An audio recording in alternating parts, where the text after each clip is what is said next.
You ever notice that the loudest, meanest voice you ever hear is, well, the one inside your own head? It's kind of weird, right?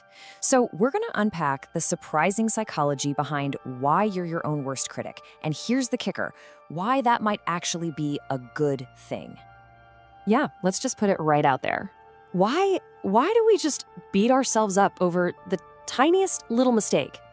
I mean, we replay it in our heads over and over again. While at the same time, we see other people just sailing through life, completely ignoring their own epic failures. It's so frustrating, right? And I bet you've asked yourself this exact question a million times. Okay, so the usual explanation you always hear is, oh, it's just low self-esteem. But you know what? That common answer, it's almost certainly missing the real story. The truth is way more interesting, and honestly, it's a lot more flattering to you. All right, to really get what's going on here, we have to look at how our brains are actually wired. Because this isn't about confidence, not really. It's about cognition. It's all about this incredible ability we have to, well, to think about our own thinking. And boom, here it is. This is the big idea that flips the whole thing on its head. That nagging voice in your head, you know, the one that points out every single little flaw, it isn't a sign of weakness. No way. It's actually a sign of a highly developed, super intelligent mind at work. I mean, just let that sink in for a second. That totally reframes the entire issue, doesn't it? So the fancy scientific term for this is metacognition.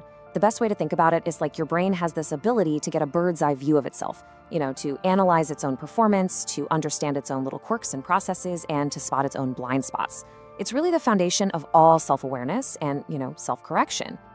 Right, so people with high metacognition are pretty much constantly running diagnostics on themselves. You know, after a clumsy presentation, they don't just think, I'm just terrible at this. No, they analyze why it was clumsy. They're like, okay, I totally rushed the intro, and I definitely didn't know the data on slide 5 well enough. See, they see the mistake not as some final judgment, but as specific, useful data for how to improve. That inner critic, that's just the sound of metacognition doing its job.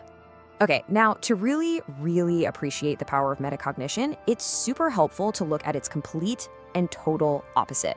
I mean, what does it look like when someone has basically none of this self-awareness? Well, this is what's famously known as the Dunning-Kruger effect. And it is a fascinating cognitive bias where basically people who are really bad at something, they lack the very skill they need to even recognize how bad they are.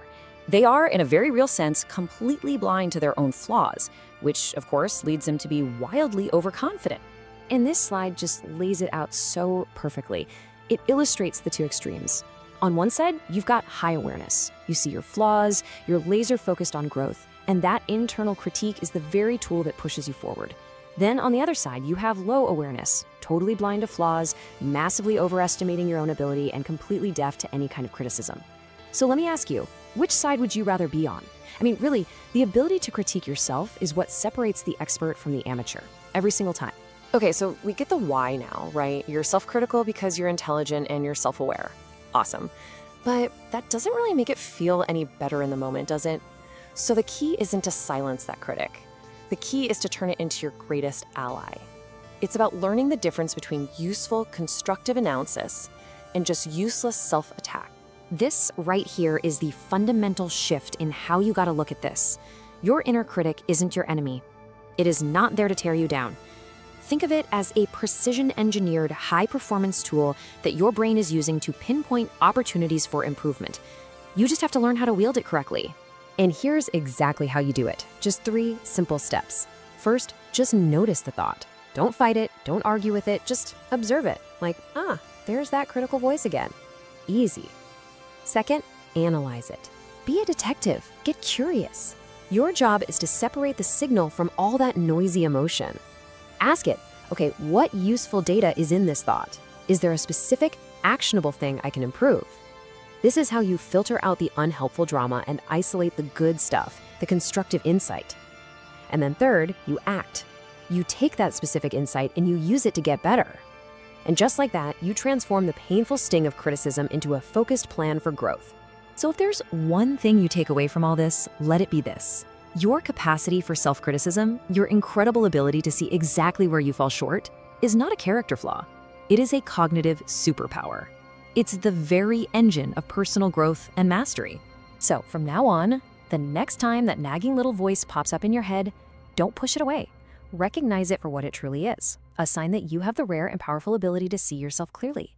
So the only question left is, now that you know it's a tool for growth, how are you going to use it?